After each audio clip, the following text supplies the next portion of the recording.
ground is a sellout for the start of one of the nation's most exciting sporting classics, the Australian Football Grand Final between Hawthorn and Geelong.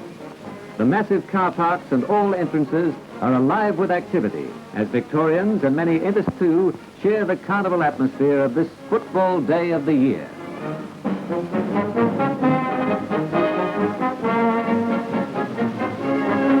All ages are represented and business is brisk for club colours and badges.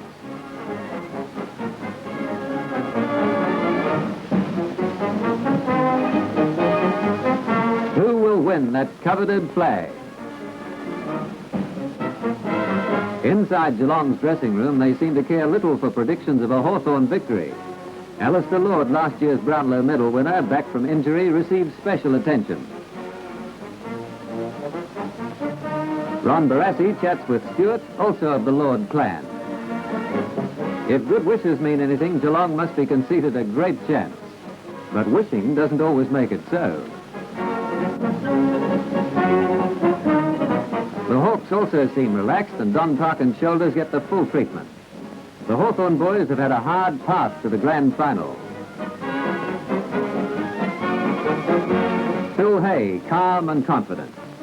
A brief final medical inspection gives a 100% pass.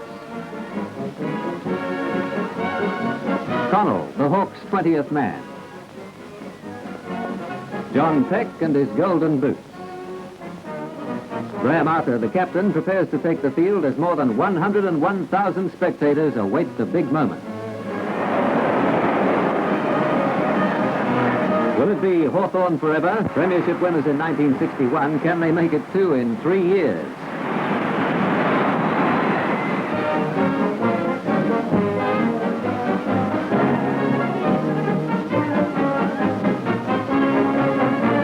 Or will it be the fabulous Cats? Captain Fred Wooler burst through, leading his confident band, who are too strong for the Hawks in the semi-finals. Can they prove so again? It's a clash full of thrilling possibilities.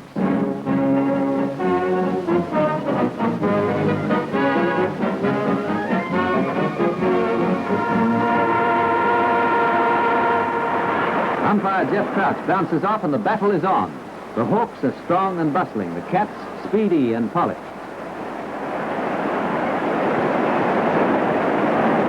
The Hawks try to force their opponents off balance, but they get to the ball quickly and take play back into their opponent's territory. Geelong obviously intend to play their traditional open style, but they meet tight defence.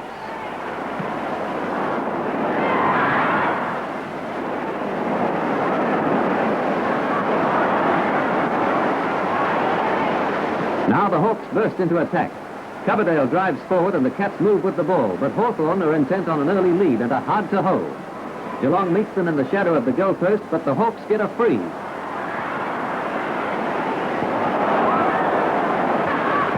It's a worrying moment for supporters, and Peck, the season's leading goal kicker, makes a poor attempt. It's only a behind and a golden opportunity is missed. For the lead.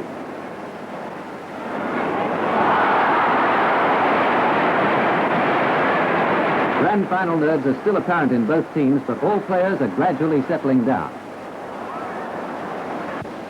Ruffley takes off on a bouncing 60 yards run along the boundary line before kicking. Sharrock marks, but the Cats are not yet producing their stylish direct approach. Thirsty work as Cooper takes the play away and the Hawks are swooping into attack again. Olsen is there to send the ball goalwards where Law is positioned and snaps Hawthorn's second goal.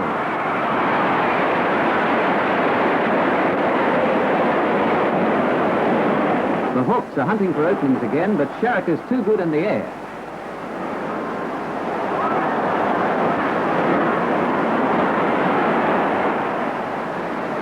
Forcing the Hawks out of position, Geelong follow up their good defensive work. Rice handballs to Goggin, who retrieves smartly and drives home a goal.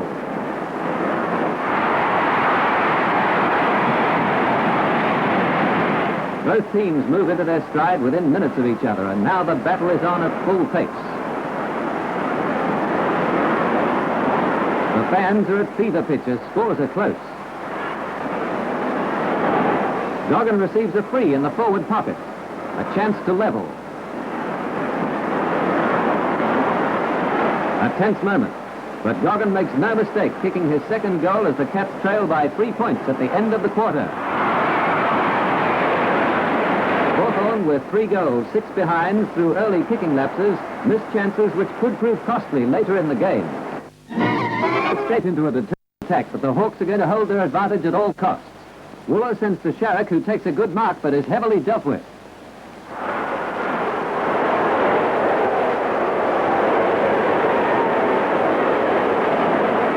He's very groggy and trainers come to his aid.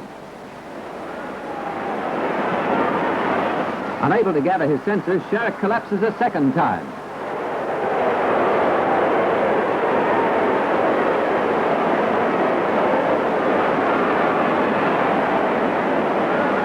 Still groggy, he sends the ball into play and Hines carries on his kick, providing a mark for Yates. The Hawks are finding it hard to hold Yates in a forward pocket, and he's a large thorn in their sides.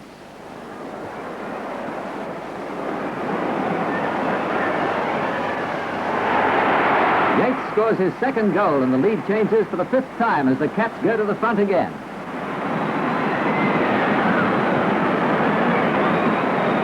From ball in, Geelong move and Scott puts them on the right foot.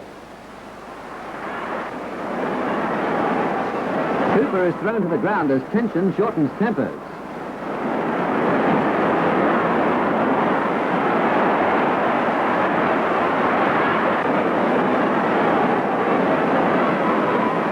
Handling errors are frequent, but Stuart Lord clears for the Cats. With superior anticipation, the Hawks take a mark and ease the pressure.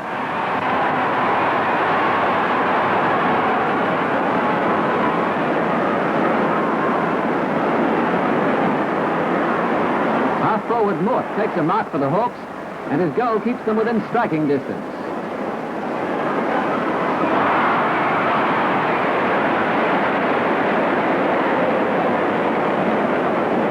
The Hawks, keen to capitalize on their efforts, attempt to bustle the Cats into errors.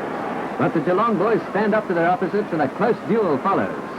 Viner, playing well in the rucks, clears for the Cats.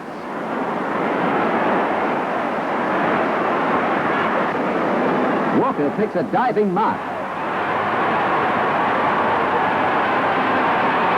His kick down the flank is gathered in by Alistair Lord, who sends the ball spinning towards the Hawks' goal.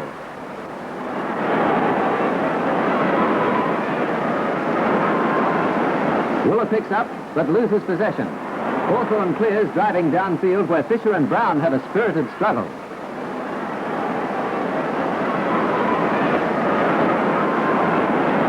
Brown punches clear to Stuart Lord, who gets his team out of trouble. The Hawks are beaten in the air and the Cats are stronger all round at the present time. Faster to the ball, the Cats through to Viner, away again. A well-directed kick finds the steadfast Polly Farmer.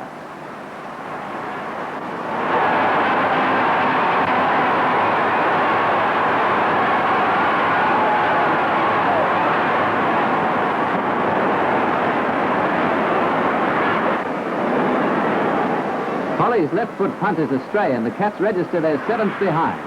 Kicking from both sides is disappointing in this quarter, several simple shots going wide.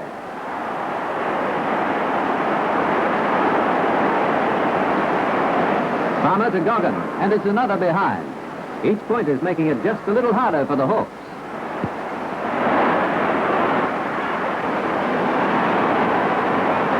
From a free, Coverdale gets the Hawks away, but Stuart Lord is there for a good mark.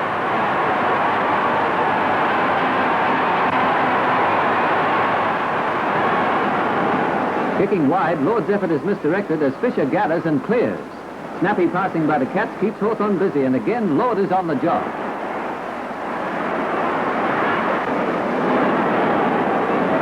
The aerial work is often below expectations, but the defense of each side is tight. Walker, who is everywhere, punches to Rice, and the Cats sharpen their claws.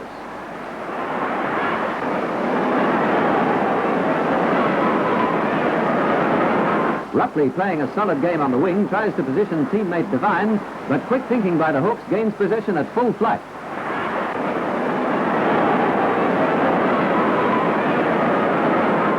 Peck gathers, but is thrown off balance as he passes to Coverdale, who meets stern defense from West. Coverdale holds the ball and is annoyed that the free goes the other way. West takes the free, which is marked by Farmer.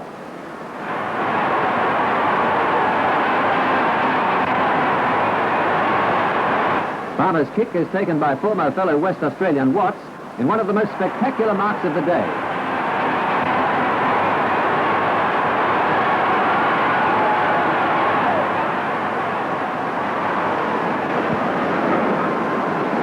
Sharrett, not fully recovered from his earlier knock, misses a simple chance. The Cats' accuracy equals the Hawks' performance of the first quarter. Come on, Hawks. Walker's mark is good, and with a little help from Coverdale, he soon recovers to take the kick.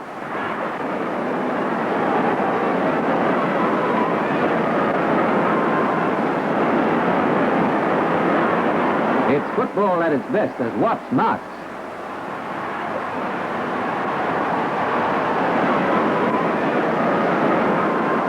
Then on to Wooler, who is ready to carry on the good work.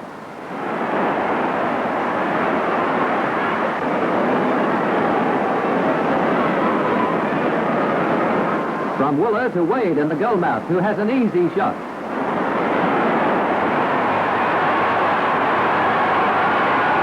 It doesn't look too good, honey.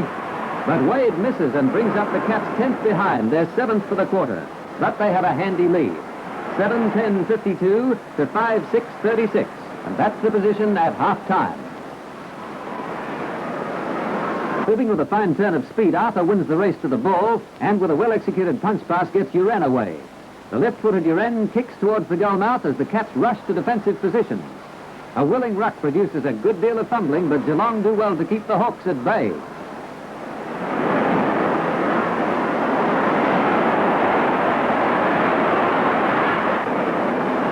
Gaining possession, they play down the centre, and for the moment, the danger is past. Hay marks for the Hawks, driving play back again.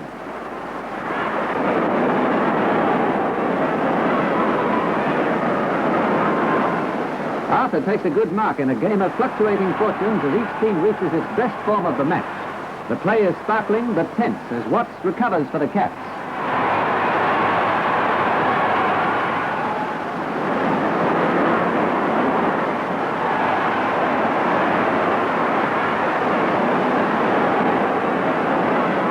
Goggin handballs to Sharrett, who lets Hay in, but not for long.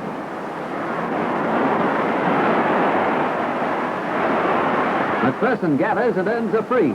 A chance for Hawthorn.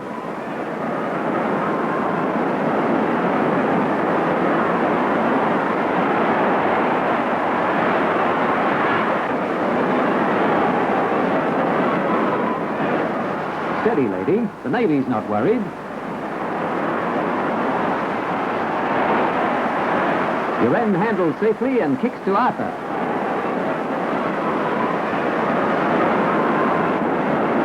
Arthur's kick is short, and Peck, below his best kicking form, scores a behind from a fairly easy chance. It's the 7th behind for the Hawks, and they're wasting too many chances. Coverdale scores another behind, but the Hawks get to within a point of the Cats, who have been unable to score. Wooler's switch to full forward pays off immediately. His kick is easy and sure.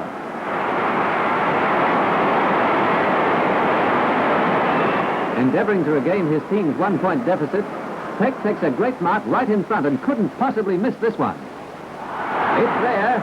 Peck's third goal, and once again there's only a point the difference.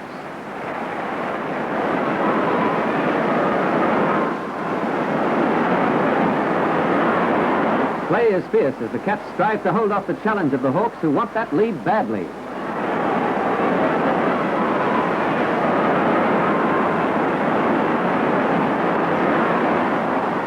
Hines disputes a free and makes no secret of his displeasure. This earns him a 15 yards penalty.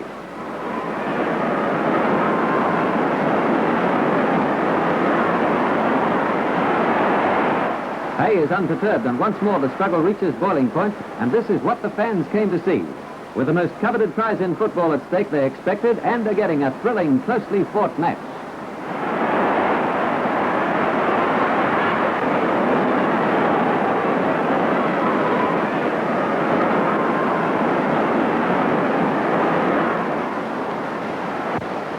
From the ball in, Farmer strikes again with a fine hit out to right.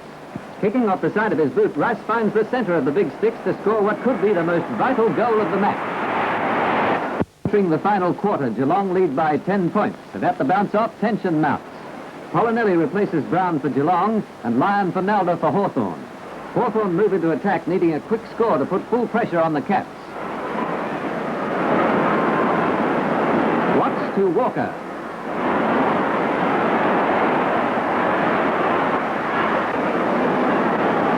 Walker sends downfield, and the agile Alistair Lord takes a spectacular mark. Showing no sign of his recent injury, Lord is in top form.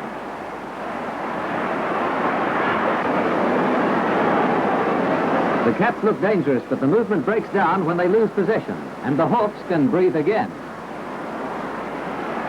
The Hawks are having handling troubles, and it looks as if the pressure is beginning to tell. Here's Goodland putting the Cats into top gear. Defending desperately, Hawthorn are in trouble as Hines, from a mishandle, gathers the crumbs and goes.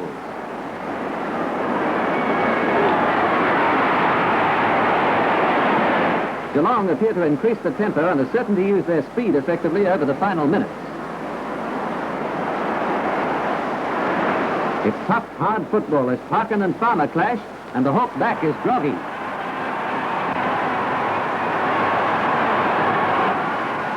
Recovering quickly, Parkin kicks, but replacement Ken Goodland is on the spot again for the Cats.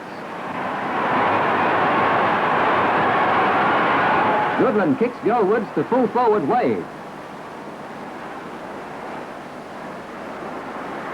Wade, who has scored 47 goals throughout the season, kicks his only goal of the match, but it puts the Cats in a commanding position. Getting a good share of the ball, Hawthorn lose opportunities. Ruckman Woodley, who refuses to leave the field when injured, fails to take a pass, and Scott is there to take advantage of the Hawks' error. Hawthorn are gamely trying to take the initiative, but the positional play and pace of the Cats is a constant threat. The tireless and roaming centre man Lord is always on the ball, but the Hawks' defence still retains some of its fire, and their marks frequently relieve a grim situation.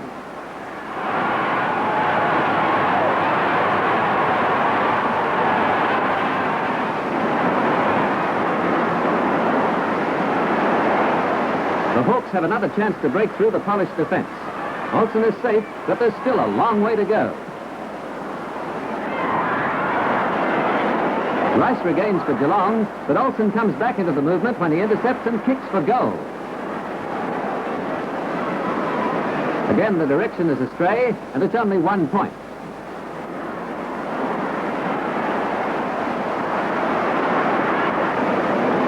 West kicks off, and eager little rover Goggin gathers and heads down the right flank. Farmer quickly positions himself to carry the play on, and Goggin goes with him. The movement is foiled by Hawthorn's defenders. Inaccurate kicking by the Hawks is becoming more frequent.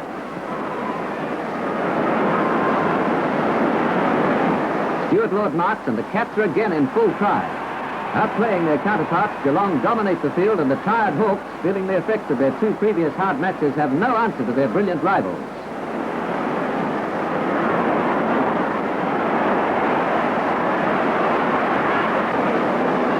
Finishing off the movement, Nichols goes to all but set the seal on the premiership.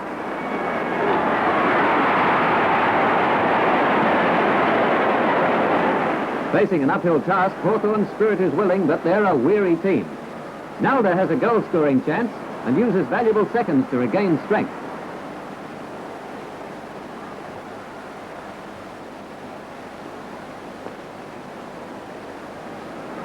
His deliberation is to little avail, as only behind results. West's kickoff sparks a brilliant movement that shows Geelong's class and domination. Farmer sends Goggin away, and Hawthorn are floundering in the wake of one of Geelong's finest displays of teamwork.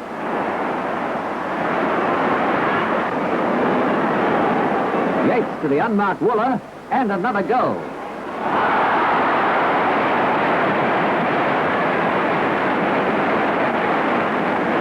Hawthorn never give up, but just when a movement appears to be developing, the Geelong defence strikes again.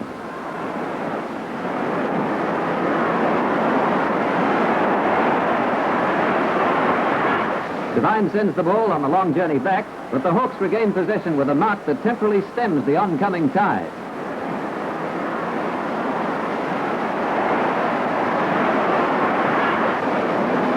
Geelong coach Bob Davis urges his players on, but there's little likelihood of complacency as the Cats are going again. Stuart Lord kicks, but Hawthorn interrupts his plan.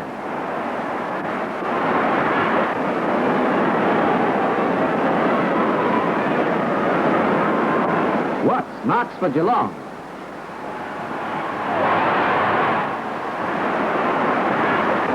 Fisher throws himself at Watts' kick and gets the ball away, but there's little design in the Hawks' play now.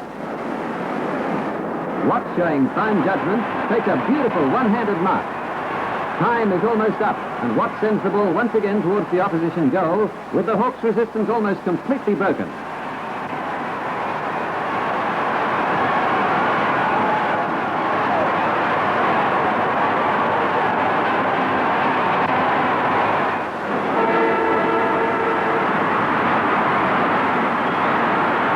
With an overall tally of 15 goals, 19 behinds, 109, Geelong defeat the Hawks 8 goals, 12-60. And Bob Davis receives congratulations for his part in the victory.